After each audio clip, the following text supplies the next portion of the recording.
हाय मेरी आवाज़ आ रही है? एक बार चेक कर लेना। अगर आवाज़ आ रही है तो थम्स अप या फिर इस चैट में लिख दे, तो मेरे को समझ में आ जाएगा, फिर then I will start, okay? आज मैथ पढ़ाऊँगा, इंट्रोडक्टरी कैलकुलस। बहुत बच्चों ने बोला था कराने को, मैं 1-2 वीक लेट भी हो गया हूँ, मेरे को 1 वीक पहले ही बोल दिया था, बट कोई काम आ गया था बीच में इसलिए। रुको वेट, आई 1 मिनट, चेक करने दो मुझे।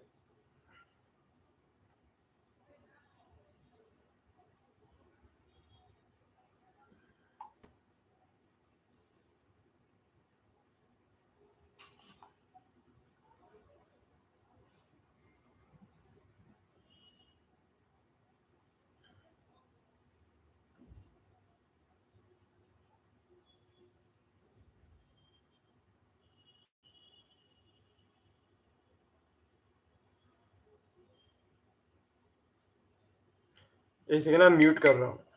ओके,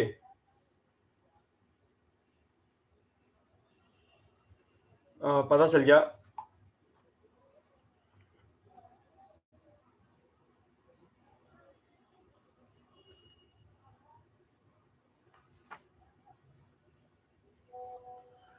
चलो लेट्स स्टार्ट। मेरे नोट्स डिस्क्रिप्शन के अंदर पड़े हैं। स्टार्ट कर रहे हैं मैथ इंट्रोडक्टरी कैलकुलस। ओके, अगर दिनेश बारोट तुमको पढ़ा रहा है तो तुमको सोल्यूशंस अच्छे से प्रेजेंट करने होंगे। सोल्यूशन अच्छे से प्रेजेंट करें मतलब सारे स्टेप्स बताने होंगे। स्टेप्स के मार्क्स मिलते हैं। तुम फाइनल आंसर गलत लाते हो, डजंट मैटर। तुमने अगर स्टेप्स दिखाए तो तुम्हें मार्क्स मिलेंगे, तो स्टेप्स लिखने जरूरी है। Okay, function. फंक्शन क्या चीज है? Function is a rule which relate one variable to another. One variable मतलब इनपुट और दूसरा वेरिएबल है आउटपुट। फंक्शन एक ऐसी चीज है that relates input to an output. हमेशा इनपुट कौन सा होता है? एक्स, और आउटपुट कौन सा होता है? वाई। ओके, तो अगर जो बेसिक इक्वेशन है y is equals to F x, उधर f क्या है? फंक्शन, y क्या है? आउटपुट, और x है इनपुट। तो y is equals to F x, जब पे x हो गया इनपुट। अब ध्यान से सुना, ठीक है? y equals to F X सुन लिया, x क्या है? इनपुट, y क्या है? Output. y is equals to F X. तो आउटपुट को हम दो तरीके से बोल सकते हैं। हम y को भी आउटपुट बोल सकते हैं और f ब्रैकेट में x, okay, f of x को भी हम आउटपुट बोल सकते हैं और y को भी आउटपुट बोल सकते हैं, लेकिन इनपुट सिर्फ x ही रहेगा। ओके, y को भी आउटपुट कह सकते हैं और f ऑफ x को भी आउटपुट कह सकते हैं, लेकिन इनपुट सिर्फ x ही रहेगा। ओके, तो बस ये बात क्लियर हो जानी चाहिए। तो y is output, f of x is also output and x is input. अभी अभी डोमेन और कोडोमेन पे आते हैं। जो लेफ्ट वाला इधर मेरे नोट्स के अंदर चेक करना, लेफ्ट वाले सर्कल बनाया हुआ डोमेन है, राइट वाला कोडोमेन है। डोमेन वो वैल्यूज है जो हम इनपुट करते हैं। इनपुट यानी कि x, जो हम वैल्यूज इनपुट करते हैं, जो हम x वैल्यूज देते हैं, वो है डोमेन। फिर डोमेन से आता है कोडोमेन। कोडोमेन के अंदर आती है रेंज। रेंज क्या चीज है? जब हमने कोई वैल्यू इनपुट करी इक्वेशन के अंदर, तो जो आंसर आया एज एन आउटपुट, वो होती है रेंज। तो जितने भी आउटपुट आते हैं वो सारे किसके अंदर आएंगे? रेंज के अंदर। ठीक है, तो जो कोडोमेन होता है वो एक इमेज होती है, क्योंकि अगर तुम मिरर के सामने खड़े हो तो तुम अपनी इमेज देख रहे हो, तो तुम क्या होंगे? तुम होंगे प्री इमेज, तुम उस इमेज की प्री इमेज हो। तो जो डोमेन है वो प्री इमेज है और कोडोमेन है वो इमेज है, क्योंकि डोमेन से बना कोडोमेन, आउट इनपुट से बना आउटपुट। ठीक है, तो लेफ्ट वाला कौन सा हुआ? डोमेन। राइट वाला हुआ कोडोमेन। तो देखो, इमेज कौन सा है? डोमेन, सॉरी, इमेज कौन सा है? कोडोमेन। तो प्री इमेज क्या होगा? जो उस इमेज को बना रहा है। अगर मैं कांच के सामने खड़ा हूं और मेरी इमेज में देख पा रहा हूं, तो उसकी प्री इमेज कौन सी होगी? मैं ही उसका प्री इमेज होगा। Okay, so domain is pre image और कोडोमेन इज इमेज। ओके, अब इसमें इधर लिखा हुआ है function of a is equals to b, f of a is equals to b, जहां पे ए क्या हो जाएगा? इनपुट, और बी क्या हो जाएगा? आउटपुट। तो देखो, आउटपुट को हम दो तरीके से कह सकते हैं। हम एफ ऑफ ए को भी आउटपुट कह सकते हैं और बी को भी आउटपुट कह सकते हैं, लेकिन इनपुट कौन सा होगा? सिर्फ ए। मैंने लिखा हुआ, मेरे नोट्स को देखते रहना, ठीक है? फिर नेक्स्ट पेज पे अब देखो, हर एक इनपुट का एक आउटपुट होगा। हर एक इनपुट का एक आउटपुट होगा, ये रूल है। दो इनपुट का भी एक आउटपुट हो सकता है, इवन तीन इनपुट का भी एक ही आउटपुट हो सकता है, बट एक आउटपुट के कभी भी दो आउटपुट नहीं हो सकते। बस इतना याद है ना, one input can not have two outputs. इससे तुम्हारे आंसर सॉल्व हो जाएंगे। One input can not have two outputs. तो देखो नेक्स्ट पेज पे, देखो थ्री का आउटपुट भी क्या है? 9। -3 का आउटपुट भी क्या है? 9। क्यों? अगर -3 को स्क्वायर करोगे तब भी 9 आएगा, +3 को स्क्वायर करोगे तब भी 9 आएगा। ठीक है, इसलिए दो इनपुट के सेम आउटपुट आ सकता है। सेम उसी जगह सेकंड वाला क्वेश्चन देखो, जैसे 1 2 3 इनपुट अलग अलग है बट आउटपुट 100 है। ऐसा कैसे हो सकता है? अगर तुम ग्राफ बनाओ, ग्राफ में तुम y इक्वल्स टू 100, मतलब ऐसी ऐसी एक लाइन, हॉरिजॉन्टल लाइन बनाओगे। अगर तुम हॉरिजॉन्टल लाइन बनाते हो 100 पे, तो जब 1 होगा तब भी y 100 ही होगा, जब 2 होगा तब भी y 100 ही होगा, और 3 होगा तब भी y 100 ही होगा। एक ग्राफ बना के देखना जिसमें हॉरिजॉन्टल लाइन बनानी है 100 पे, y एक्सिस पे, ठीक है। तो जब x 1 होगा तब भी y 100 होगा, 2 होगा तब भी y 100 होगा, 3 होगा तब भी y 100 होगा। तो अलग अलग इनपुट का सेम आउटपुट आ सकता है, but one input can not have two outputs. तो जो नीचे वाला है, जो आखिरी वाला है, उसमें 1 के दो आउटपुट आ रहे हैं, इनपुट 1 है और आउटपुट 7 और 8 है, तो दो आउटपुट, एक one input can not have two outputs, तो ये गलत हो जाएगा। बस इसी चीज का ध्यान रखना है। बाकी नॉर्मल तो है, अगर एक इनपुट लोगे तो एक आउटपुट आएगा ही आएगा। सिर्फ एक चीज का ध्यान रखना, जिसमें स्टार मार्क भी कर रखा है, one input can not have two outputs. अब vertical line test for a function. Vertical line test for a function में क्या होता है, कोई भी वर्टिकल लाइन अगर ग्राफ को दो जगह इंटरसेक्ट करती है तो वो फंक्शन नहीं है। अगर एक जगह इंटरसेक्ट करती है देन इट्स ओके, बट अगर दो जगह इंटरसेक्ट करती है या दो से ज्यादा पे करती है then it is not a function. तो देखो लेफ्ट वाले में देखो वर्टिकल लाइन बनाई, ऊपर भी इंटरसेक्ट कर रही है, नीचे भी इंटरसेक्ट कर रही है, तो then it is not a function. Right में देखो, अगर तुम वर्टिकल लाइन ड्रॉ कर, अगर राइट में तुम वर्टिकल लाइन ड्रॉ करते हो तो एक ही जगह इंटरसेक्ट करेगी, then it is a function. Okay, then it is a function. अभी इसका एक क्वेश्चन है, ये वाला क्वेश्चन तुम करके देख लेना, ये स्लाइड्स के अंदर दे रखा होगा हमारे प्रोफेसर ने, मेरे स्लाइड्स भी अपलोड कर रहा हूँ इस ड्राइव के अंदर, तो ये क्वेश्चन खुद से कर लेना, अपना समझ में आ जाएगा, ठीक है। पीस वाइज फंक्शन, वैसे एक क्वेश्चन मैं आगे कराऊंगा डोमेन और कोडोमेन वाला, ठीक है। पीस वाइज फंक्शन जाते हैं। पीस वाइज फंक्शन वो फंक्शन है, function which has more than one फॉर्मूले, मतलब दो फॉर्मूले दिए जाएंगे। जैसे अभी इसमें देखो, इसमें एक में लिखा हुआ है x is more than equal to 0, तो जब तुम्हारी जो x इनपुट वैल्यू है मोर देन इक्वल टू 0 है तो तुम्हें फॉर्मूला लगाना होगा x। लेकिन जब x की वैल्यू लेस देन 1 है, ये सेकंड फॉर्मूला, तो तुम्हें फॉर्मूला लगाना होगा माइनस x। बस इतना सही फर्क है, दो फॉर्मूले होते हैं। अगर x more than equal to 0 है, मतलब कंडीशन है, ये सब कंडीशन है, x more than equal to 0 condition है। अगर x more than equal to 0 condition, ये कंडीशन है, तो फिर फॉर्मूला होगा x। और अगर x लेस देन 0 है तो फॉर्मूला होगा माइनस x। तो जैसे देखो नीचे एग्जांपल देखो, नीचे पहला एग्जांपल है x more than equal to 4, तो 7 क्या है, मोर देन इक्वल टू 4 है, तो फिर कौन सा फॉर्मूला लगाएंगे, 8 माइनस 3x। फिर दूसरा वाला क्या, माइनस 5, तो minus 5 is x is less than 4, तो फॉर्मूला कौन सा लगाएंगे, 16 माइनस x स्क्वायर। बस इतना से याद करना फॉर्मूले। ये रटने की जरूरत नहीं कि पीस वाइज फंक्शन क्या होता है, बस कंडीशंस देखनी है बस। फिर इंक्रीजिंग फंक्शन क्या होता है, नेक्स्ट पेज पे। इंक्रीजिंग फंक्शन होता है अगर तुम्हारा ग्राफ ऐसे इंक्रीज करता है, ऐसे अभी जो इमेज दिखेगी जो मैं दिखा रहा हूँ मिरर हो जाएगा, बट कोई भी ग्राफ जब लेफ्ट से राइट जाते हैं और वो इंक्रीज करता है तो उसे कहेंगे इंक्रीजिंग फंक्शन, और अगर कोई भी ग्राफ जब लेफ्ट से राइट जाते हैं वो डिक्रीज करता है तो उसे कहेंगे डिक्रीजिंग फंक्शन। तो देखो इंक्रीजिंग फंक्शन इतना इंपॉर्टेंट नहीं है, इसको सर ने क्वेश्चन भी इसका नहीं पूछा, ना असाइनमेंट में पूछा ना टेस्ट में पूछा, ठीक है। तो क्या होता है, हमेशा एक कंडीशन सेम रहेगी, always x2 is more then x1। Okay, अब देखो x क्या होता है, x इनपुट होता है, और आउटपुट क्या होता है, आउटपुट एक तो y होता है और f ऑफ x, y को भी आउटपुट कह सकते हो और f ऑफ x को भी आउटपुट कह सकते हो, ठीक है। तो देखो when x2 more than x1 तो हमेशा रहेगा, x2 ये मैं समझाऊंगा, अभी क्या बोल रहा हूं मैं समझाऊंगा, ठीक है। x2 मोर देन x1 तो हमेशा रहेगा, बट अगर fx2 मोर देन fx1 होता है, मतलब y2 is more then y1, तो इंक्रीजिंग फंक्शन है। इफ और दूसरा ऑपोजिट, अगर y2 is less than y1 तो डिक्रीजिंग फंक्शन होगा। अभी कैसे समझाता हूं, तुम ऐसे ग्राफ बनाओ खुद से, x axis y axis x axis, फिर एक ऐसा एक सीधी सी लाइन ऊपर जाते हुए, ठीक है। अब देखो x2 तो ऑब्वियसली ज्यादा ही होगा x1 से, क्योंकि x2 आगे होगा और x1 पीछे होगा। अब y का देखो, अगर y2 ज्यादा है y1 से तो होगा इंक्रीजिंग फंक्शन, यानी ग्राफ ऊपर जा रहा है। और अगर y2 कम है y1 से, y1 ज्यादा है y2 कम है, तो हो जाएगा डिक्रीजिंग फंक्शन। तो बस इतना सही है, ये इतना इंपॉर्टेंट भी नहीं है, ठीक है।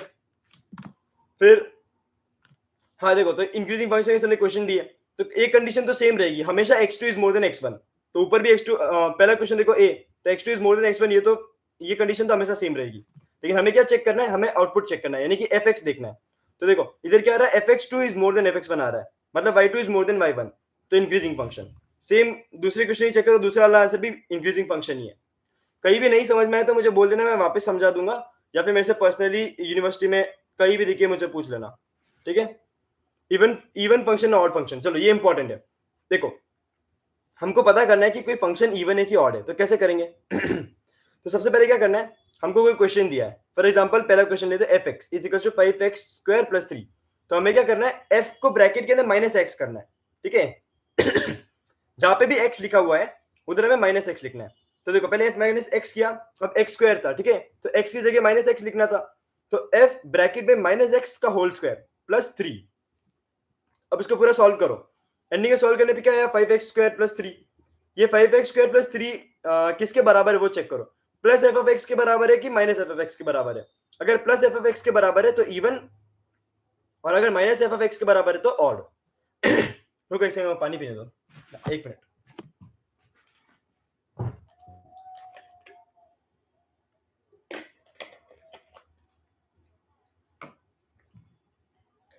हाँ देखो,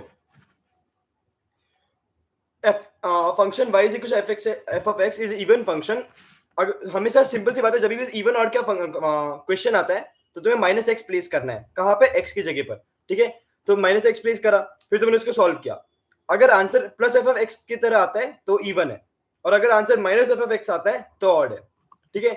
अब देखो दूसरा वाला क्वेश्चन इंपॉर्टेंट है, इससे तो समझ में आ जाएगी ऑड इवन क्या होता है। दूसरा क्वेश्चन देखो, मैंने माइनस एक्स लिखा, फिर माइनस एक्स का क्यूब किया, एफ ब्रैकेट में माइनस एक्स का क्यूब किया, अगर माइनस एक्स का क्यूब करोगे तो आंसर माइनस एक्स ही रहेगा, ठीक है, मतलब नेगेटिव ही, आंसर नेगेटिव ही रहेगा, ठीक है। तो देखो माइनस एक्स का क्यूब किया तो क्या हुआ, minus F x square minus F x cube आया, ठीक है।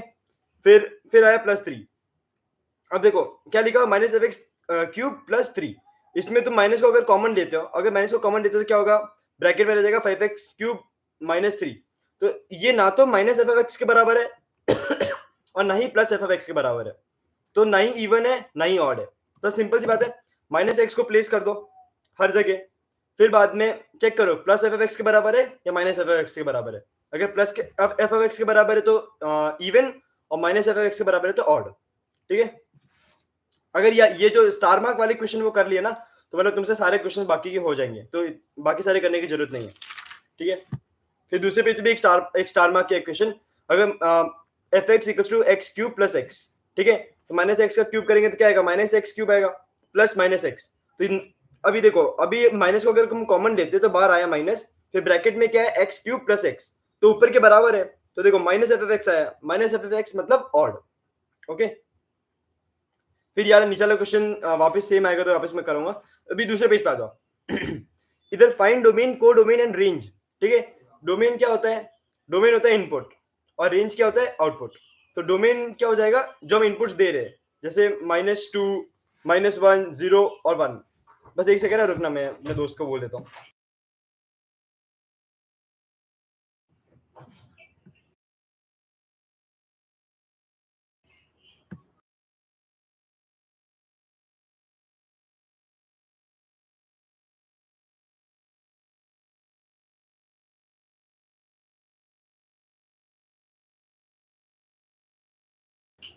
ओके, हाँ तो देखो डोमेन, को डोमेन और रेंज। डोमेन क्या होती है, जो भी तुम इनपुट करते हो वो होते हैं डोमेन, ठीक है।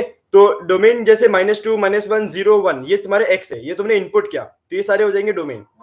कोडोमेन क्या होता है, कोडोमेन होता है आउटपुट, जो तुम्हारे आंसर्स आएंगे वो होते हैं कोडोमेन, ठीक है। अब देखो इधर ऐसे सर ने एक अलग चीज बताई थी, इधर सर ने डोमेन, कोडोमेन और रेंज तीनों को अलग कर दिया, लेकिन जनरली कोडोमेन और रेंज सेम ही होता है। इस चीज के अंदर अलग कैसे दिखा दो, पहले क्वेश्चन पढ़ो, f -2 -1 0 1 ये हो गया डोमेन, तो z है, z यानी कि आउटपुट, z एज अ होल पूरा आउटपुट है, तो उसको कहेंगे कोडोमेन। अब जब तुम ये डोमेन जैसे -2 इनपुट करोगे तो एक वैल्यू आएगी, -1 इनपुट करोगे तो एक वैल्यू आएगी, 0 करोगे तो वैल्यू आएगी, और 1 करोगे तो वैल्यू आएगी, तो वो हो जाएगी आपकी रेंज, ठीक है। तो डोमेन कौन सा हो जाएगा, ये -2 -1 0 1, कोडोमेन क्या हो जाएगा, जो आउटपुट आ रहा है यानी कि z, और रेंज क्या हो जाएगी, जो वैल्यू को इनपुट करने से आंसर आ रहा है वो हो जाएगी रेंज। कोडोमेन इतना इंपॉर्टेंट नहीं है, लेकिन जनरली रेंज और कोडोमेन एक ही चीज होती है, ठीक है, इतना कंफ्यूजन होने की जरूरत नहीं है, रेंज कोडोमेन एक ही चीज होती है। अब देखो माइनस इनपुट किया तो हमारे पास क्या आंसर आया 21, फिर -1 किया तो 8 आया, फिर 0 किया तो 3 और 1 किया तो 6, तो ये आ गई अपनी रेंज, सिंपल है। फिर नेक्स्ट है, नेक्स्ट क्वेश्चन में डोमेन वापस चेक कर रहा था, याद रखना क्लोज ब्रैकेट, क्लोज ब्रैकेट यानी कि एक तो देखो अलग अलग तरीके के ब्रैकेट होते हैं, एक होता है कर्ली ब्रैकेट, कर्ली ब्रैकेट का कोई एसेंस नहीं है, एक होता है पेरेंथेसिस, पेरेंथेसिस मतलब उसका भी कोई फर्क नहीं पड़ता, लेकिन जो क्लोज ब्रैकेट होते हैं ना वो इंपॉर्टेंट है। क्लोज ब्रैकेट जैसे स्क्वायर होते हैं, स्क्वायर में उसका मतलब होता है इंक्लूडेड, क्लोज ब्रैकेट यानी इसका मतलब होता है इंक्लूडेड। कर्ली ब्रैकेट लगाओगे तो कोई फर्क नहीं पड़ता, पेरेंथेसिस लगाओगे कोई फर्क नहीं पड़ता, ओके। तो इसका ये फर्क पता होना चाहिए, कर्ली ब्रैकेट क्या चीज है, क्लोज ब्रैकेट क्या चीज है, और नॉर्मल पेरेंथेसिस, जो सर्कुलर वाले होते हैं उनको पेरेंथेसिस बोलते हैं, ठीक है। अभी फिर ये डोमेन, ये तो पिछले ऐसा एक सेम क्वेश्चन है, देखो इसमें if f of x is equals to 1 by 2x plus 1 by x plus 3 then find f of 2 minus f of half, ठीक है। तो इसमें क्या करना है, जैसे एंडिंग में लिखा है f of 2 minus f of half, तो तुम्हें एक बार 2 इनपुट करना है, फिर माइनस करो, फिर उसके बाद हाफ इनपुट करना है। तो देखो मैंने क्या किया है, पहले 2 इनपुट करके देखा, okay. Previous question, find domain, codomain और रेंज फॉर जो भी है, ठीक है। अभी वापस सुनना, डोमेन क्या होता है, जो भी हम इनपुट डालते हैं, जो भी इनपुट डालते होता है डोमेन, ठीक है। फिर डोमेन के आगे सर ने एक एरो बनाया, फिर लिखा z, z डोमेन से आउटपुट आया तो उसे कहते हैं कोडोमेन, ठीक है। डोमेन से आउटपुट आया उसे कहते हैं कोडोमेन। तो z हो गया अपना कोडोमेन, इनपुट क्या हो गया, -2 -1 0 और 1, ये हो गया डोमेन ऑफ फंक्शन। आउटपुट में आया z यानी कोडोमेन, ठीक है। अब रेंज क्या होती है, जब ये डोमेन के अंदर जो वैल्यूज है वो एक एक करके तुम f of x equals to 4x square minus x plus 3, इसमें तुम एक बार -2 डालो, फिर तुम्हारा एक आंसर आएगा, फिर एक बार तुम -1 डालो तो तुम्हारा एक और आंसर आएगा, फिर तुम 0 डालो, फिर तुम 1 डालो, तो ऐसे करके 4 आंसर आएंगे। वो जो 4 आंसर आएंगे वो तुम्हारी रेंज होगी। जैसे पहला करके देखते हैं, f of -2 डालते हो तो 4 इंटू -2 का स्क्वायर कितना होता है 4, तो 4 इंटू 4 16, फिर प्लस माइनस x लिखा हुआ है तो माइनस इंटू -2 प्लस 2 हो जाएगा, फिर एंडिंग में लिखा है प्लस 3, तो 4 4 16 प्लस 2 18 प्लस 3 21। सेम इसी तरीके से -1 भी इनपुट करके देखो, 0 भी इनपुट करके देखो, 1 भी इनपुट करके देखो, तो अलग अलग आउटपुट्स आ जाएंगे, ठीक है। अभी कर्ली ब्रैकेट और वो समझना, देख कर्ली ब्रैकेट नॉर्मल सी बात है, पेरेंथेसिस सर्कुलर वाले वो भी नॉर्मल है, लेकिन क्लोज ब्रैकेट का मतलब होता है इंक्लूडेड, ओके। अभी if f of x is equals to 1 by 2x plus 1 by x plus 3 then find f of 2 minus f of half। तो एक बार f of 2 फाइंड करने के लिए f of 2 लिखो, f of 2 इनपुट करो, तो देखो मैंने जहाँ पे भी x है उधर 2 इनपुट कर दिया, फिर उसको सॉल्व कर दिया, तो क्या आया 9/7। फिर ऊपर मैंने लिखा f of, फिर f हाफ को इनपुट किया, अच्छा जब 2 को इनपुट किया तो आंसर है 9/20, और जब हाफ को इनपुट किया तो आंसर है 9/7। फिर सिंपली बस माइनस कर दो, ठीक है। बाकी एलसीएम लेना तो सीखना होगा, ठीक है। इफ एफ ऑफ एक्स, ये वाला क्वेश्चन, नेक्स्ट वाला क्वेश्चन भी सिमिलर है, तो उसमें इतना ज्यादा टफ नहीं है, बस इतना याद रखना नेक्स्ट वाले क्वेश्चन के अंदर इधर लिखा हुआ 3 into g of 1, 3 into g of 1 मतलब जी के अंदर तुम 1 इनपुट करो, ये पूरे फंक्शन को तुम्हें 3 से मल्टीप्लाई करना है, ठीक है। जैसे जी में तुमने 3x स्क्वायर है तो x की जगह 1 लिखोगे, फिर -x है तो वापस x की जगह 1 लिखोगे, तो जो तुम्हारा आंसर आता है उसको 3 से मल्टीप्लाई करना है, तो 3 इंटू जी ऑफ 1, इसका इतना सा मतलब, बस इसमें और कुछ इतना इंपॉर्टेंट नहीं है। फिर नेक्स्ट क्वेश्चन के अंदर fn(n-1), हाँ देखो ये समझ लेते हैं, इसमें क्या दे रखा है, हमको फाइंड करना है नेक्स्ट क्वेश्चन के अंदर f of n minus f of n-1। तो देखो f of n मतलब जहां पे n है तुमको उधर n प्लेस करना है, ठीक है। तो पहले से n ही है तो उसको कोई फर्क नहीं पड़ेगा, लेकिन n-1 के अंदर क्या होगा, जहां पे n है उधर तुमको n-1 प्लेस करना है, तो फिर fn-1 फाइंड करो, तो जहां पे n था मैंने उधर n-1 लिख लिया, फिर उसका स्क्वायर कर दिया, फिर वापस n आया तो n-1 फिर +1 होल स्क्वायर, तो जहां पे n था आंसर से मल्टीप्लाई जी, हाँ आंसर से जो जी का आया उससे मल्टीप्लाई, प्रीवियस क्वेश्चन के अंदर जो भी जी का आता है जी में 1 डाल के, 1 इनपुट डाल के जो भी आता है उसको 3 से मल्टीप्लाई कर दो, ठीक है, उसको 3 से मल्टीप्लाई कर दो, इतना सही है। तो जैसे देख इधर आया था 3 जी ऑफ 1 था, तो जी को जब कैलकुलेट किया तो आंसर क्या आया 1, फिर उसको मैंने 3 से मल्टीप्लाई कर दिया, हाँ सही बोला था तुमने, ठीक है। फिर बाद में नेक्स्ट क्वेश्चन पे क्या था, जहां पे n है उधर हमको n-1 लगाना है, तो देखो n स्क्वायर था तो n-1 का स्क्वायर कर दिया, n लिखा था तो मैंने n-1 लिखा, ठीक है। तो n-1 ऐसे कैलकुलेट करना है, फिर इसके बाद में तुम n भी कैलकुलेट करोगे, n तो कैलकुलेट करने की जरूरत ही नहीं क्योंकि शुरू से कैलकुलेट उन्होंने करके दिया, ठीक है। फिर सिंपली माइनस कर दो। अब देखो ये तुमको क्या कहते हैं कॉमन लेना, ये सब आना चाहिए, कैसे कॉमन लेते हैं ये सब मैं एक बार सिखा ही देता हूँ। हमने पहले लिखा n स्क्वायर, फिर ब्रैकेट के अंदर n+1 का whole square divide by 4 minus n-1 का square into n square by 4। अब कॉमन कैसे लेते हैं, हमको पता है कि इधर भी n स्क्वायर है, इधर भी n स्क्वायर है, नीचे इधर भी नीचे 4 उधर भी नीचे 4 है, तो कॉमन ले लो, n स्क्वायर बाय 4 को कॉमन ले लो, और बाकी जो ब्रैकेट में बचेगा वो बचा रहेगा। फिर बाद में ब्रैकेट को ओपन कर लो। अब ये जो नीचे फॉर्मूले लिखे नहीं सारे याद करने होंगे, जैसे a माइनस बी का स्क्वायर क्या होता है, a square plus b square minus 2ab, फिर a प्लस b का स्क्वायर क्या होता है, ये सारे याद करने ही पड़ेंगे, इसमें कोई ऑप्शन ही नहीं है। ए माइनस बी का क्यूब, फिर ए प्लस बी का क्यूब, और ए स्क्वायर माइनस बी स्क्वायर, ये भी मैंने बस ये यूज होते नहीं देखा। ये A cube minus B cube sir ने अभी तक एक बार भी यूज नहीं किया, और A cube plus B cube ये भी सर ने यूज नहीं किया, लेकिन A plus B plus C का होल स्क्वायर सर ने यूज किया है। इसका होता है A square plus B square plus C square plus 2 into bracket A B plus B C plus C A. तो ये याद करना ही पड़ेगा, इसमें कोई ऑप्शन नहीं है। फिर ये एक्सपोनेंशियल रूल से इनको भी याद करना पड़ेगा। एक्सपोनेंशियल रूल्स में क्या होता है, जैसे देखो ए है, ए के ऊपर पावर है, ये ए कुछ भी हो सकता है, ए कोई भी कांस्टेंट हो सकता है, ठीक है। तो ए के ऊपर पावर है एम। फिर ये जो इसके प्रीवियस वाला क्वेश्चन है, इसमें कुछ कॉमन लेना आने के बाद में फिर सॉल्व हो ही जाएगा, ठीक है। तो इसलिए मैंने प्रीवियस वाला क्वेश्चन समझा दिया है, ठीक है। और नेक्स्ट एक्सपोनेंशियल रूल्स पे आते हैं। एक्सपोनेंशियल रूल्स में ए की पावर में एम लिखा हुआ है और ए की पावर में एन भी लिखा हुआ है। तो देखो हम दोनों मल्टीप्लाई कर रहे हैं, ये डायरेक्ट याद करना होगा कि जब पावर ऐसे होती है ए की पावर एम मल्टीप्लाइड बाय ए की पावर एन, तो एंडिंग में ए एम प्लस एन करना है, ये याद करना होगा। ये रूल्स बना रखे तो हमको याद करने ही पड़ेंगे, ठीक है। सेम अगर डिवीजन में होता है तो पावर क्या हो जाएगी, माइनस होगी, सब्ट्रैक्ट होगी। अगर पावर ऐसे मल्टीप्लाई हो रही है ए फिर पावर में एक्स फिर ब्रैकेट लगा के वाई, तो पावर्स मल्टीप्लाई हो जाएगी। फिर 20 मिनट्स। फिर अगर कोई भी कांस्टेंट है जिसकी पावर में 0 लिखा हुआ है, जैसे ए 1 की पावर 0 या फिर 2 की पावर 0 या फिर ए की पावर 0, तो आंसर क्या आएगा 1, ठीक है। तो ये याद कर लेना। फिर जैसे भी नेक्स्ट क्वेश्चन में देखो, लेफ्ट हैंड साइड इधर क्या लिखा है, इसमें prove that F A plus F of B plus F of C, मतलब सॉरी मल्टीप्लाइड में इक्वल्स टू जो भी, मतलब ये प्रूव करना है हमको। तो कैसे प्रूव करेंगे, तो पहले देखो लेफ्ट हैंड साइड देखो, एफ ऑफ ए मतलब तुम्हें एक्स की जगह ए इनपुट करना है। तो एक्स कहां पर है, ई की पावर पी एक्स की जगह ए इनपुट करना है, तो ए कर दिया। फिर सेम दूसरे में बी इनपुट करना है, फिर तीसरे में सी इनपुट करना है। अब सुनो, ई कांस्टेंट है, ई की वैल्यू क्या है, ई इज 2.7183, ये कांस्टेंट है, ये चेंज नहीं होती है, कांस्टेंट है, ठीक है। कांस्टेंट मतलब ऐसी वैल्यू जो चेंज नहीं होती है, जैसे 1 2 3 4 ये सब कांस्टेंट्स है, ठीक है। तो ई की पावर में कुछ है, फिर वापस ई की पावर में कुछ है, ये सेम के सेम है, तो तुम इसकी पावर को ऐड कर सकते हो, ठीक है। अगर ई हर जगह सेम रहेगा तो सारी पावर्स को ऐड कर सकते हो, तो पावर्स को ऐड कर दिया। फिर राइट हैंड साइड में देखा, राइट हैंड साइड में क्या करना है, लिखा एफ ब्रैकेट में ए प्लस बी प्लस सी, मतलब तुम्हें एक्स की जगह ए प्लस बी प्लस सी लिखना है। तो एक्स क्या है, पी एक्स, तो एक्स क्या लिखोगे, ए प्लस बी प्लस सी, और हाँ बस ए प्लस बी प्लस सी, और भी कुछ हाँ बस इतना ही करना है, ठीक है। फिर बाद में ई की पावर 2q, ई की पावर 2q, वापस से पावर को ऐड कर दोगे तो सेम आंसर आ जाएगा। तो left hand side be equals to right hand side, hence proved. ऐसे एंडिंग में लिख देना। सर स्टेप्स के पॉइंट्स देते हैं, तो ये हेंस प्रूव्ड लिखने के भी सर पॉइंट मार्क्स देते हैं, तो इसका ध्यान रखना, हेंस प्रूव्ड ये सब लिखने का, ठीक है। Left hand side equals to right hand side, hence proved, ठीक है।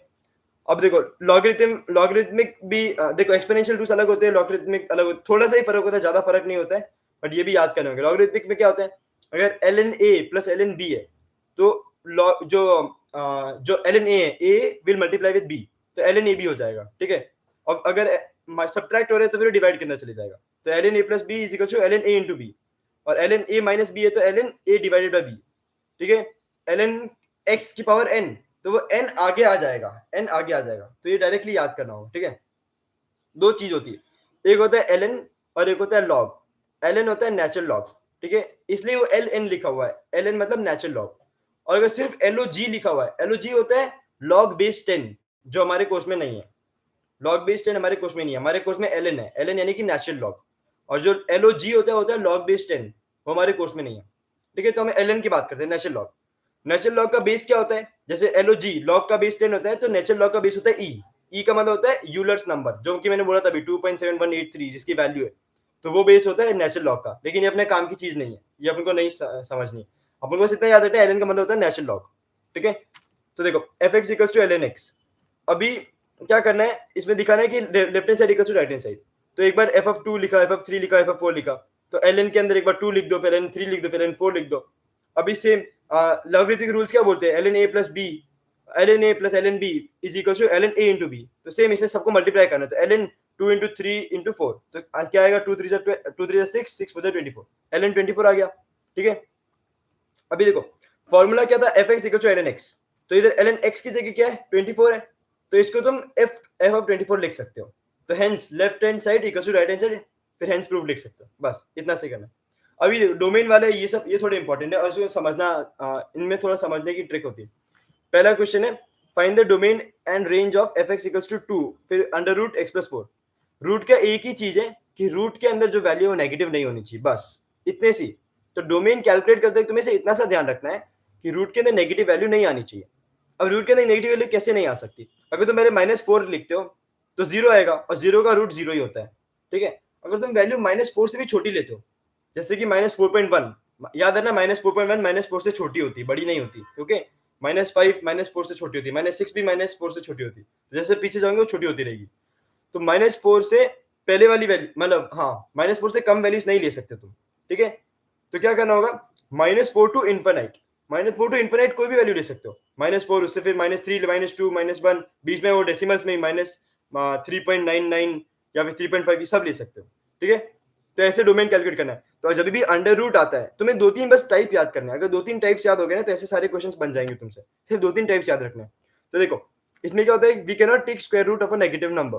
तो डोमेन क्या होगा, -4 क्लोज ब्रैकेट, क्लोज ब्रैकेट मतलब -4 को इंक्लूड कर रहे हैं, फिर कॉमा इन्फिनाइट, मतलब -4 से लेके इन्फिनाइट तक, फिर हमने पेरेंथेसिस बनाया। पेरेंथेसिस मतलब नॉट इंक्लूडेड, नॉट इंक्लूडेड। अब देखो रेंज, रेंज कैसे पता करेंगे? अगर -4 होगा तो आंसर क्या आएगा, 0, ठीक है। -4 का आंसर होगा 0, क्योंकि -4 + 4 0, 0 का रूट 0, और 2 × 0 0, तो रेंज क्या आएगी, 0। हाँ, ये क्वेश्चन वापस समझा देता हूँ। देखो, ये क्वेश्चन ध्यान से समझना है। इसमें क्या होता है कि देख, जब भी अंडर रूट देखते हो और तुम्हें डोमेन, अंडर रूट यानी कि ऊपर ऐसे न्यूमरेटर, एक न्यूमरेटर दे रखा है बस, और उसके अंदर तुम्हें क्या ढूंढना है, डोमेन ढूंढना है, रेंज ढूंढना है। डोमेन ढूंढने के लिए क्या करना होता है, सबसे पहले एक कंडीशन है, रूट के अंदर नेगेटिव वैल्यू नहीं आ सकती है, रूट के अंदर नेगेटिव वैल्यू नहीं आ सकती है, ओके। तो नेगेटिव वैल्यू, नेगेटिव वैल्यू कब आएगी? नेगेटिव वैल्यू तभी आएगी जब -4 से छोटी चीज है। -4 से, जैसे अगर -5 लिखा होगा, -5 + 4, तो क्या आएगा, -1, अंडर रूट -1 नहीं हो सकता। तो -4 से तो वैल्यू बड़ी होनी चाहिए, जैसे -3 हो सकता है, -2, 1, 2, 3, 4 ऐसे हो सकता है, लेकिन -4 से छोटी वैल्यू नहीं हो सकती, ठीक है। तो देखो, डोमेन कैसे कैलकुलेट करेंगे, -4 इंक्लूडेड, -4 इंक्लूडेड मतलब -4 को हमको इंक्लूड करना है। फिर बाद में -4 से लेके -3 -2 -1 से लेके इन्फिनाइट तक, इन्फिनाइट तक सारे सारे वैल्यूज तुम इंक्लूड कर सकते हो, बस -4 से छोटी वैल्यू इंक्लूड नहीं कर सकते। तो डोमेन क्या हो जाएगा, -4 included to infinite. And infinity कभी, इन्फिनिटी को कभी भी इंक्लूड नहीं करते, इन्फिनिटी को तुम इंक्लूड कर ही नहीं सकते, क्योंकि तुम्हें इन्फिनिटी पता ही नहीं है, ठीक है। इन्फिनिटी किसी को नहीं पता है, ओके। और रेंज क्या होगा, रेंज कैसे पता करेंगे? अगर तुमने -4 लिया होता, सपोजली जो सबसे छोटी वैल्यू तुम ले सकते हो -4 ले सकते हो, उससे कम तो ले नहीं सकते, तो -4.1 नहीं ले सकते, -5 नहीं ले सकते, -4 ले सकते हो। अगर तुम -4 लेते हो तो -4 + 4 क्या आएगा, 0, अंडर रूट ऑफ 0 इज 0, तो आंसर क्या आएगा, 0। मतलब आउटपुट क्या आएगा, आउटपुट रेंज की बात करो तो रेंज क्या आएगी, 0, ठीक है। तो मिनिमम रेंज कितनी हो सकती है, 0। और मैक्सिमम रेंज, मैक्सिमम तो फिर कितने भी हो सकती है, -4 क्या, तो -2 करके देखो, -3, 4, 5 इंफिनिटी तक जा सकते हो, तो आउटपुट भी इंफिनिटी तक आ सकते हैं। तो रेंज क्या हो जाएगी, 0 टू इन्फिनाइट, ओके। ये समझ में आया?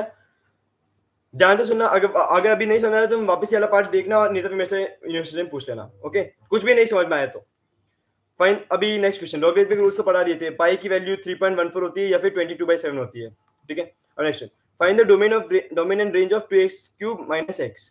तो देख, जब भी ऐसे नॉर्मल चीजें होती है ना, तब तो सेम ही है तुम्हारी, जो डोमेन होगी, डोमेन यानी कि जो तुम इनपुट करते हो, -∞ टू +∞, और जो रेंज होगी वो भी -∞ टू +∞, ठीक है। कैसे? अभी 2x³ में -x, इसमें कोई रेस्ट्रिक्शन नहीं है, तुम कुछ भी डाल सकते हो, तुम -∞ से लेके +∞ तक कोई भी इनपुट वैल्यू डाल सकते हो, ठीक है। और जो आउटपुट होगा वो भी -∞ टू +∞ सारी आएगी। ये नॉर्मल सी इक्वेशन है, 2x³ - x, ओके। तो पहला क्वेश्चन इतना इंपॉर्टेंट नहीं था। तो देखो, अगर तुम्हें, अगर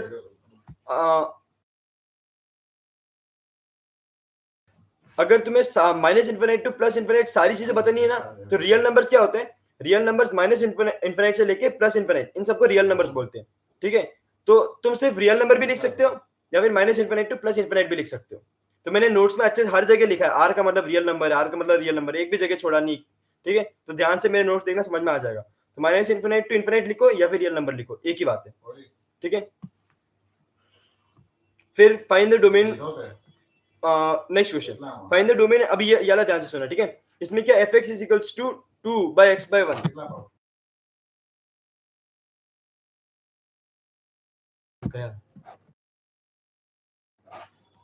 ठीक है, F x equals to 2/x+1, ठीक है। तो कभी भी जब डिनोमिनेटर भी होता है न्यूमरेटर भी होता है, तो जो डिनोमिनेटर है वो कभी जीरो नहीं हो सकता। उसका जीरो क्यों नहीं हो सकता? क्योंकि अगर जीरो नीचे आ गया तो इन्फिनाइट हो जाएगा, ठीक है, आंसर इन्फिनाइट आएगा। तो इस वाला ध्यान से समझना, डोमेन कैसे कैलकुलेट करेंगे। सिंपल सी बात है, denominator can not be zero, denominator can not be zero. तो कैसे पता करें डिनोमिनेटर जीरो कैसे नहीं होगा? तो x+1 इक्वल टू जीरो करके देखो, x+1 इक्वल टू जीरो, तो x क्या आएगा? -1। जब x -1 होगा तो डिनोमिनेटर जीरो होगा, करके देख लो। अगर x की जगह -1 लिखते हो फिर +1 करते हो तो आंसर क्या आएगा? जीरो। तो वो नॉट डिफाइंड होगा। तो अभी कैलकुलेट कैसे करना है? x सिर्फ -1 नहीं रह सकता, x सिर्फ और सिर्फ -1 नहीं रह सकता, उसके अलावा कुछ भी रह सकता है। तो कैसे लिखेंगे? माइनस इन्फिनाइट टू -1, इन्फिनिटी को इंक्लूड नहीं करना है, माइनस इन्फिनाइट टू -1 यूनियन मतलब सिर्फ -1 इंक्लूड नहीं हो रहा है, हमने पेरेंथेसिस बनाया मतलब -1 इंक्लूड नहीं हो रहा है, फिर बाद में यूनियन के बाद में -1 टू इन्फिनाइट। तो ये इसका मतलब क्या हो रहा है? माइनस इन्फिनिटी -1 है, -1 को हम इंक्लूड नहीं कर रहे, फिर -1 से प्लस इन्फिनाइट। तो इसका मतलब है कि -1 को इंक्लूड, -1 के अलावा सब कुछ इंक्लूड कर रहे हैं। या फिर ऐसा भी कह सकते हो, real number minus curly bracket -1, सभी रियल नंबर में से -1 को काट दो, वो तुम्हारी डोमेन हो जाएगी। तो डोमेन कैलकुलेट, अगर कभी भी न्यूमरेटर होता है डिनोमिनेटर होता है, सिंपल सी चीज करनी है, denominator can not be zero. तो जो भी डिनोमिनेटर है, जैसे x+1 इक्वल टू जीरो कर दो, x इक्वल टू -1, तो x -1 नहीं हो सकता, बस। अब रेंज देखो, रेंज रेंज क्या क्या ऐसे जब क्वेश्चन आता है न्यूमरेटर और डिनोमिनेटर के, इधर रेंज जीरो नहीं हो सकती। रेंज क्यों जीरो नहीं हो सकती? क्योंकि ऊपर कोई x की वैल्यू नहीं है, 2x नहीं है। अगर 2x होता तो x को अगर जीरो रखते तो आंसर जीरो आ सकता था, तो सिर्फ रेंज जीरो नहीं आ सकता। यार थोड़ा टफ पड़ सकता है कि रेंज जीरो क्यों नहीं आएगा, बट तुम करके देखो, तुम कुछ भी इनपुट डालो, रेंज तुम्हारा जीरो नहीं आएगा। रेंज को जीरो आने के लिए जो न्यूमरेटर है उसके अंदर 2x ऐसा कुछ वैल्यू लिखी हुई होनी चाहिए। न्यूमरेटर में सिर्फ एक कांस्टेंट है यानी कि 2, तो रेंज कभी भी जीरो नहीं आ सकती। तो रेंज जीरो के अलावा कुछ भी हो सकती है। तो all real numbers minus bracket के अंदर जीरो, बस इतना सा। डोमेन को कैलकुलेट करना है तो देखना होगा डिनोमिनेटर जीरो नहीं होना चाहिए, और रेंज का देखना है तो रेंज जीरो नहीं हो सकती। जनरली ऐसा ही क्वेश्चन आएगा, जनरली ऐसा ही क्वेश्चन आएगा, ठीक है। इससे ज्यादा टफ नहीं पूछ सकते। बस एक बार वो इस बार टेस्ट में पूछ लिया था थोड़ा सा टफ क्वेश्चन, बट जनरली ऐसा ही क्वेश्चन पूछेंगे। और टेस्ट में क्वेश्चन अगर मिल जाए तो मैं समझा दूंगा, वो को क्वेश्चन याद नहीं आ रहा इसलिए, और सर ने बुक में बताया नहीं। वो टेस्ट में थोड़ा क्वेश्चन अलग था, ठीक है।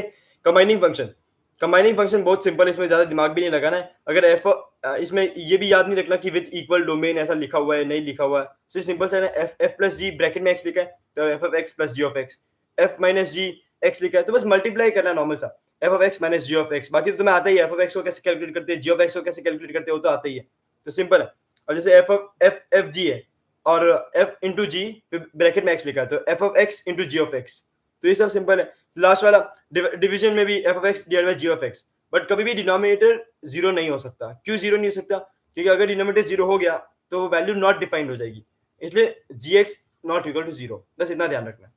जैसे अभी डिवाइड वाला क्वेश्चन देखो, तो इसके नीचे डिवाइड वाला क्वेश्चन कर रखा है एक, तो इधर हमने क्या किया, डिनोमिनेटर जीरो नहीं होना चाहिए, डिनोमिनेटर जीरो नहीं होना चाहिए, इसलिए हमने कैसे पता किया डिनोमिनेटर कब जीरो हो सकता है? तो 5x2 plus 5x plus 2 equal to zero करो, तो x क्या आएगा? -2/5। तो अगर तुम x को -2/5 रखते हो तो तुम्हारा डिनोमिनेटर जीरो आएगा, जो कि नहीं होना चाहिए, इसलिए x should not be equal to -2/5, बस ये कंडीशन है। डिनोमिनेटर नहीं जीरो होगा, कब जीरो नहीं होगा? When x is not equal to -2/5। Okay, तो ये याद रखना। बाकी तो सिंपल है, एफ ऑफ एक्स जैसे क्वेश्चन देखते हैं नेक्स्ट पेज पे, f of x plus g of x है, तो ये नॉर्मल सा जो पहले सीखा है करोगे वो आंसर आ जाए। एक्स को इनपुट कर दो, एक बार जी में एक्स को इनपुट कर दो, एक बार एफ में एक्स को इनपुट कर दो, फिर ऐड कर दो, तो इजी है। ओके, बस एक सेकंड में रूम में कोई आया, मैं देख के आता हूँ, एक सेकंड।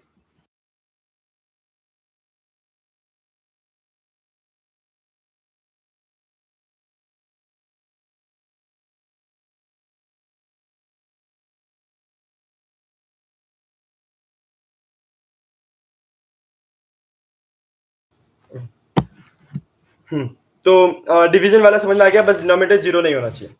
फिर ये नेक्स्ट वाले क्वेश्चन पे आते हैं, नेक्स्ट पेज पे। इधर हमने x की बहुत सारी वैल्यूज दे रखी है, फिर fx दे रखा है और gx दे रखा है। तो व्हेन अभी ये करना है कैसे है, जैसे f ऑफ x है, अगर इनपुट अगर -1 है तो fx क्या होगा? 2, और इनपुट अगर -1 है तो gx क्या होगा? 2, ठीक है। तो सिर्फ नॉर्मल सॉल्व करना है, इसमें तुम पहले कैलकुलेट कर दो। f माइनस, पहला क्वेश्चन देखते हैं, f माइनस जी ब्रैकेट में 2 लिखा है, तो f of 2 minus g of 2 लिखा है। अब एफ ऑफ 2 मतलब 2 इनपुट है, तो इनपुट x को देखो, x वाली लाइन के अंदर देखो 2 कहाँ पे लिखा हुआ है, फिर 2 के सामने एफ ऑफ x में क्या है 3, तो 3 को इनपुट कर दो, बस सिंपल है। नॉर्मल देख के लिखना है, अगर एफ ऑफ 2 लिखा हुआ है मतलब x देखना है 2 कहाँ पर है, तो x की लाइन में देखो 2 कहाँ पर है, दिख गया, ठीक है। अब उसके बाद देखो एफ ऑफ x के अंदर जहाँ पे 2 के करस्पॉन्डिंग कौन सी वैल्यू है, तो 3 है, बस। तो नॉर्मल प्लेस करना, देख के प्लेस करनी वैल्यूज। फिर आता है composition of function. Composition of function इतना टफ नहीं है जितना तुम सोच रहे हो, नॉर्मल सी चीज है। एक ही चीज याद करनी है इसमें, जी ऑफ एफ क्या होता है और एफ ऑफ जी क्या होते हैं। अगर जी ऑफ एफ बोल रहे हैं इसका मतलब एफ जी में जा रहा है, और अगर एफ ऑफ जी बोल रहे हैं तो जी एफ में जा रहा है। जी ऑफ एफ का मतलब है g of F of X, मतलब जी फिर ब्रैकेट में एफ फिर ब्रैकेट में एक्स, ठीक है। तो जी फिर ब्रैकेट में एफ फिर ब्रैकेट में एक्स। अगर एफ ऑफ जी है तो एफ ब्रैकेट में जी फिर ब्रैकेट में एक्स, ठीक है। बस इतना सही समझना है।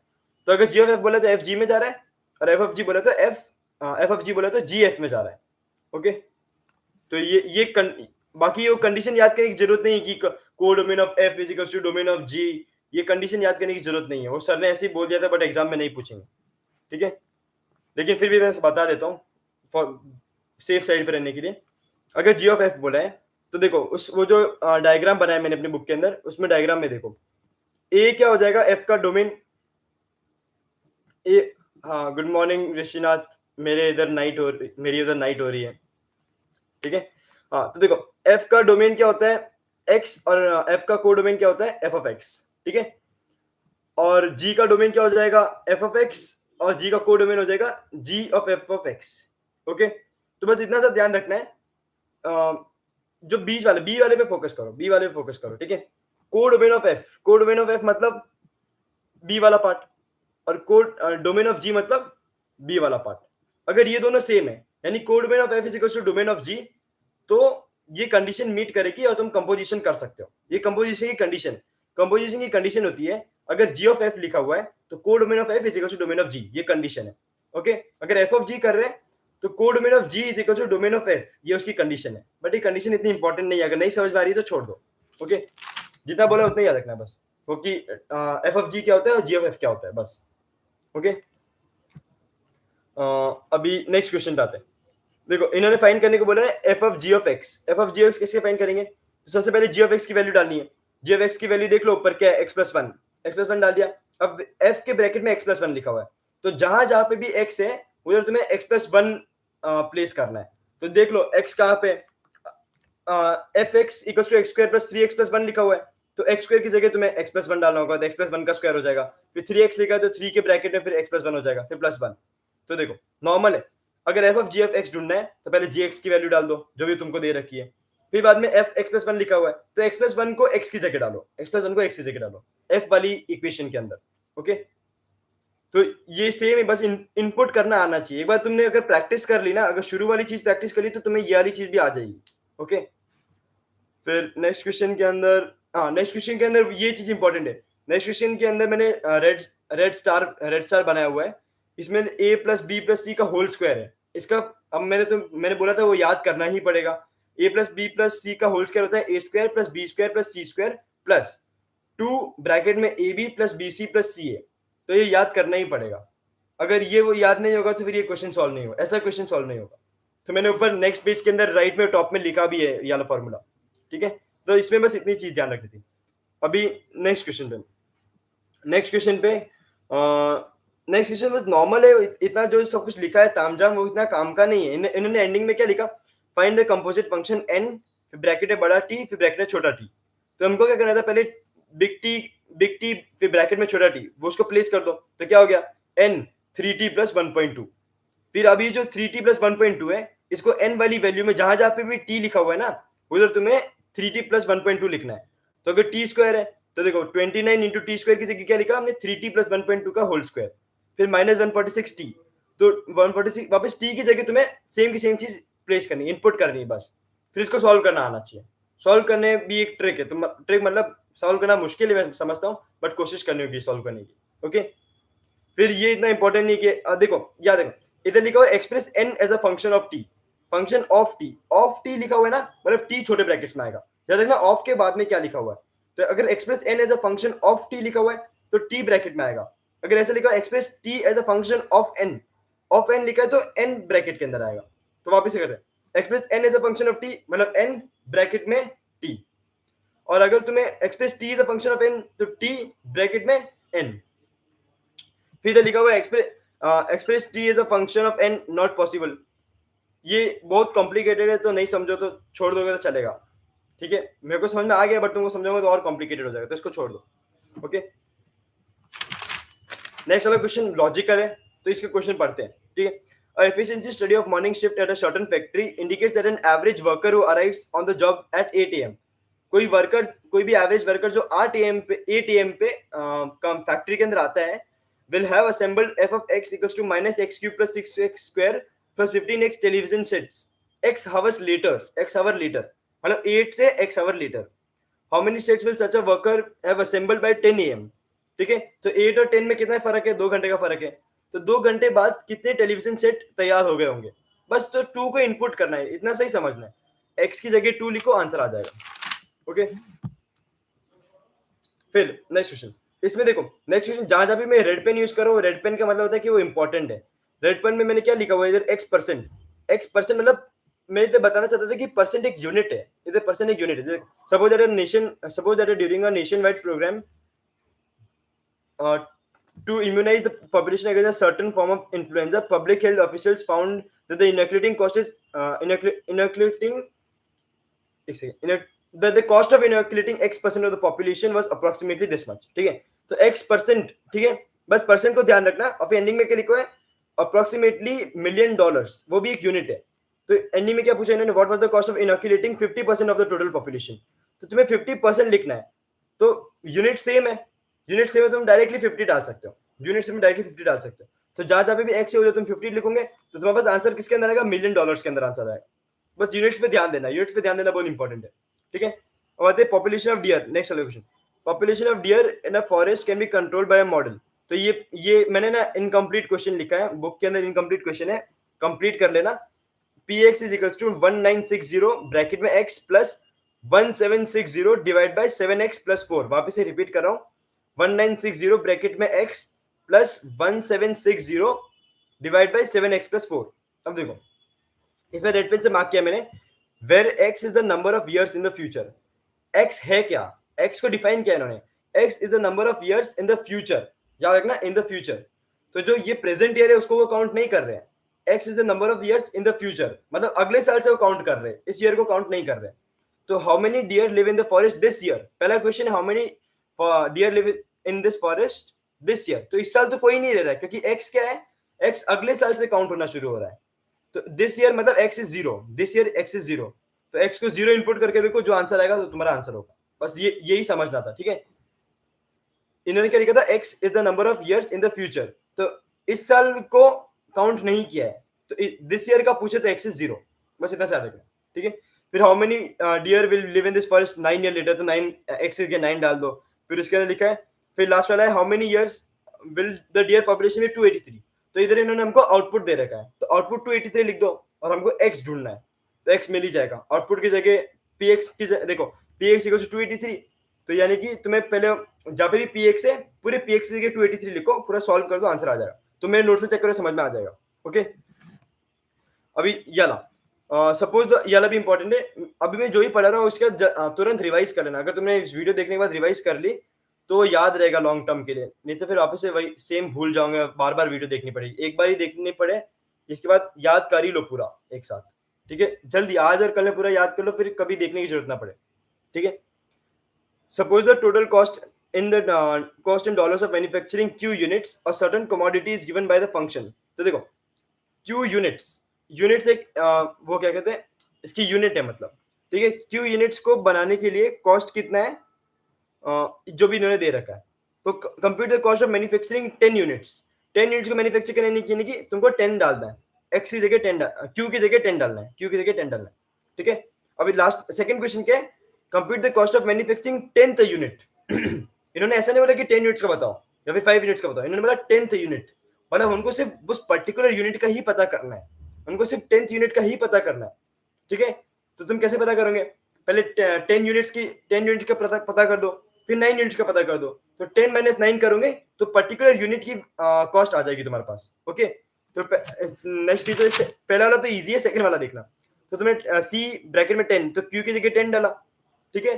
फिर बाद में सी ब्रैकेट में 9, तो पहले 10 यूनिट्स के लिए कितना कॉस्ट होता है वो कैलकुलेट कर दिया, फिर 9 यूनिट्स के लिए कितना कॉस्ट होता है वो कैलकुलेट कर दिया। तो सी 10 माइनस सी 9, तो तुम्हें 10th यूनिट की कॉस्ट पता चल जाएगी। Okay, market research. फिर ये वाला क्वेश्चन थोड़ा टफ ही है, ये टेस्ट में भी पूछा था एग्जैक्ट, तो ध्यान देना। Market research indicates that consumers will buy x 1000 units, unit पे ध्यान देना, x 1000 यूनिट्स लिखा हुआ है, for a particular kind of coffee maker where unit price is p of x।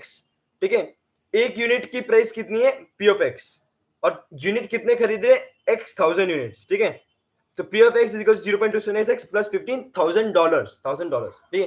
फिर cost of producing x 1000 units, same x 1000 units को produce करने के लिए कॉस्ट कितनी है, तो कॉस्ट इन्होंने दे दी, और 1000 यूनिट्स को प्रोड्यूस करने की जो कॉस्ट है वो इतनी डॉलर्स है, इन्होंने दे दी। अब पहले क्या लिखा है, what are the revenue and the profit functions, यानी कि rx and px capital p, small p नहीं। What is small p, small p है, स्मॉल p 1000 यूनिट्स की प्राइस है। ठीक है, स्मॉल p 1000 यूनिट्स की प्राइस है, मतलब एक यूनिट की प्राइस क्या होगी, जैसे देखो एक यूनिट की प्राइस होगी वो पता चलेगा स्मॉल p से। अब हमें ढूंढना है profit, profit is capital p। Okay, तो देखो सबसे पहले आते हैं रेवेन्यू पे। रेवेन्यू क्या होता है, रेवेन्यू वो होता है जो हमने बेचा और उसका हमें कितना पैसा मिला। तो रेवेन्यू यानी कि यूनिट्स, यूनिट्स क्या हो गया, x 1000 यूनिट्स, और एक यूनिट की प्राइस कितनी है, यानी कि उसकी सेलिंग प्राइस कितनी है, px is equal to 0.27x plus $51,000, तो ये एक यूनिट की प्राइस है। तो तुमने x 1000 यूनिट्स बेची, इतनी प्राइस में बेची, तो तुम्हें इतना पैसा मिला, तो वो हो गया तुम्हारा रेवेन्यू। प्रॉफिट क्या होता है, प्रॉफिट होता है रेवेन्यू माइनस कॉस्ट। तो पहले तुमने रेवेन्यू की इक्वेशन बना दी ऐसे मल्टीप्लाई करके, अब प्रॉफिट की इक्वेशन बना रखी, तो वो कैसे बनाओगे, रेवेन्यू माइनस कॉस्ट। तो revenue of 1000 units, x 1000 units पता चल गई, वो तुम्हें ऊपर ही तुमने कैलकुलेट करी, रेवेन्यू ऑफ x 1000 यूनिट्स। फिर cost price of x 1000 units, वो तुम्हें दे रखी है, पहले से दे रखी है, तो वो तुम्हें प्रॉफिट मिल जाएगा। अब नेक्स्ट क्वेश्चन में क्या लिखा है, find the cost revenue and profit when the consumers buy 20,000 units.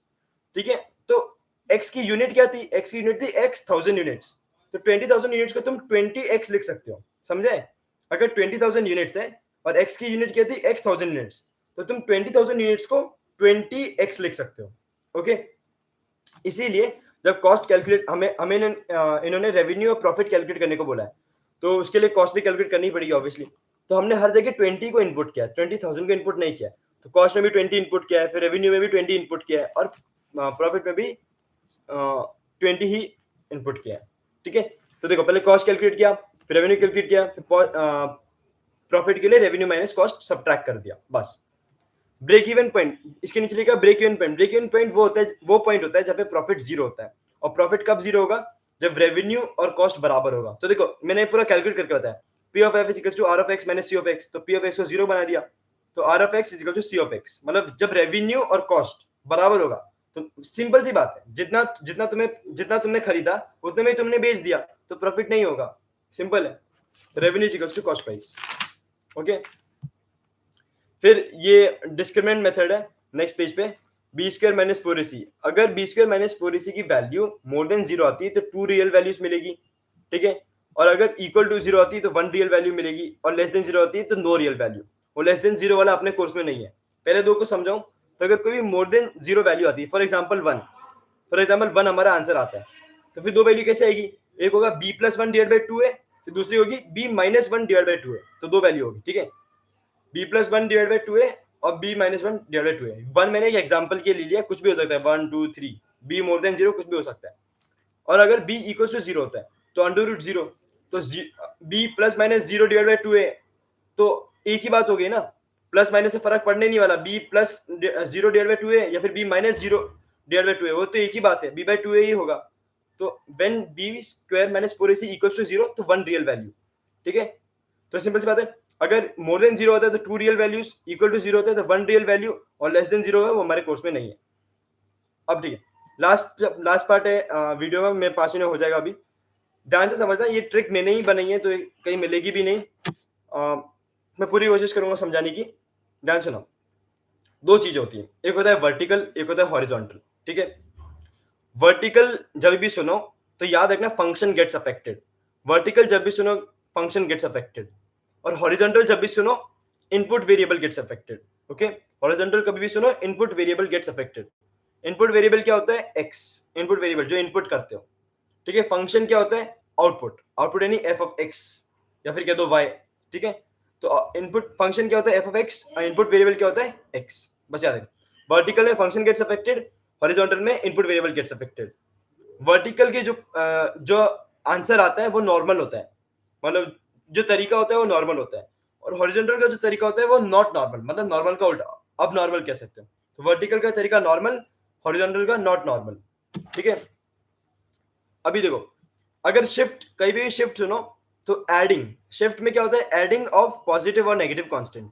Shift में एडिंग ऑफ पॉजिटिव और नेगेटिव कांस्टेंट. स्ट्रेच और कंप्रेशन की बात चल रही है तो मल्टीप्लाई बाय ग्रेटर देन और लेस देन 1, या तो मल्टीप्लाई बाय ग्रेटर देन 1 या फिर मल्टीप्लाई बाय लेस देन 1. और रिफ्लेक्शन की अगर बात हो रही है तो मल्टीप्लाई बाय -1, मल्टीप्लाई बाय -1. अब ठीक है, अगर तुमने इतनी सी चीज समझ ली जो मैंने अभी तक समझाई है तो तुम्हें सारी चीजें समझ में आ जाएगी. करके देखते हैं. ठीक है. Vertical shift. वर्टिकल शिफ्ट में क्या होता है? वर्टिकल में फंक्शन गेट्स अफेक्टेड, पहली बात तो ये. और वर्टिकल क्या होता है? नॉर्मल. तो पहली बात हो रही है शिफ्ट. वर्टिकल में शिफ्ट की बात हो रही है. शिफ्ट में एडिंग ऑफ पॉजिटिव और नेगेटिव कांस्टेंट. तो अगर तुम पॉजिटिव कांस्टेंट ऐड करते हो तो अपवर्ड वर्टिकल शिफ्ट, और नेगेटिव कांस्टेंट ऐड करते हो तो डाउनवर्ड वर्टिकल शिफ्ट. तो ये होता है नॉर्मल.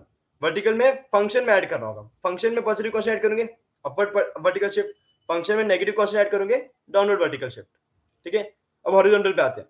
मैंने हॉरिजॉन्टल में क्या होता है कि इनपुट वेरिएबल गेट्स अफेक्टेड, और horizontal is not normal. The not normal का मतलब क्या हुआ? अगर हॉरिजॉन्टल में इनपुट वेरिएबल में पॉजिटिव कांस्टेंट ऐड करते हो, मतलब हाँ, इनपुट वेरिएबल में पॉजिटिव कांस्टेंट ऐड करते हो तो कहां पे जाएगा? लेफ्ट में जाएगा. इसलिए नॉट नॉर्मल बोला. ठीक है, लेफ्ट में जाएगा. लोग सोचते हैं कि राइट में जाएगा, बट राइट में नहीं. नॉट नॉर्मल का मतलब है कि लेफ्ट में जाएगा. ठीक है. तो पॉजिटिव कांस्टेंट ऐड करते हो तो लेफ्ट में जाएगा, और नेगेटिव कांस्टेंट ऐड करते तो राइट में जाएगा. ओके. और स्ट्रेचर कंप्रेशन पे आते हैं.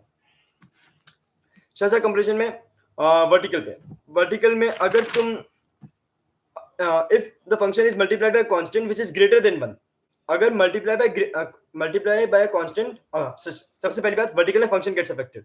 If function is multiplied by constant which is greater than 1 तो क्या हो जाएगा? Vertical stretch. और if function is multiplied by constant less than 1 तो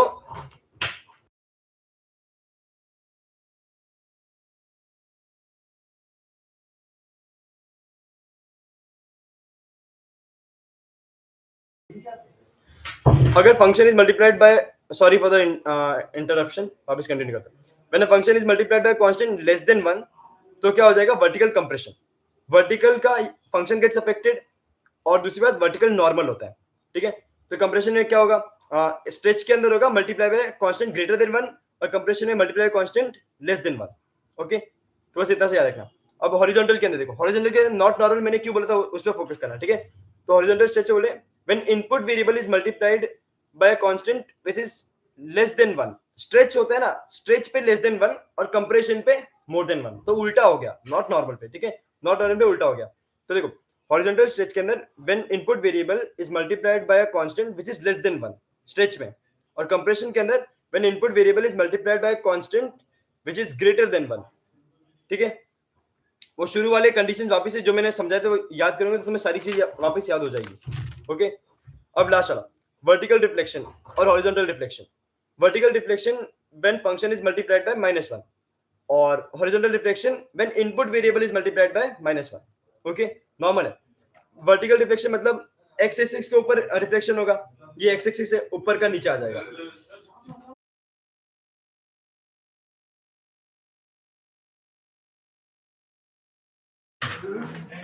सॉरी गाइस, वापस शुरू करें. वर्टिकल रिफ्लेक्शन मतलब एक्स एक्सिस के अलोंग रिफ्लेक्शन होगा, और हॉरिजॉन्टल रिफ्लेक्शन मतलब वाई एक्सिस के अलोंग रिफ्लेक्शन होगा. ओके. सिंपल. अब देखो क्वेश्चन करेंगे, सब समझ में आ जाएगा. पहला question, shift the graph F vertically up by 20 minutes. तो वर्टिकल बोला है तो फंक्शन में पॉजिटिव कांस्टेंट ऐड करोगे तो वर्टिकली अप होगा. Shift the graph F vertically down तो फंक्शन के अंदर सब्ट्रैक्ट करोगे मतलब नेगेटिव कांस्टेंट ऐड करोगे, यानी कि -20. नेगेटिव कांस्टेंट ऐड करना मतलब -20 कर दो, और पॉजिटिव कांस्टेंट ऐड करना मतलब +20 कर दो. ठीक है. तो अगर फंक्शन में नेगेटिव कांस्टेंट ऐड करोगे तो वर्टिकली डाउनवर्ड जाएगा. ठीक है. अब हॉरिजॉन्टल पे देखते हैं. हॉरिजॉन्टल में क्या होता है? अगर तुम ऐड करते हो तो लेफ्ट शिफ्ट होगा, किसमें? इनपुट वेरिएबल के अंदर. और अगर तुम इनपुट वेरिएबल में सब्ट्रैक्ट करते हो तो राइट शिफ्ट होगा. ओके. तो फोर्थ क्वेश्चन हो गया.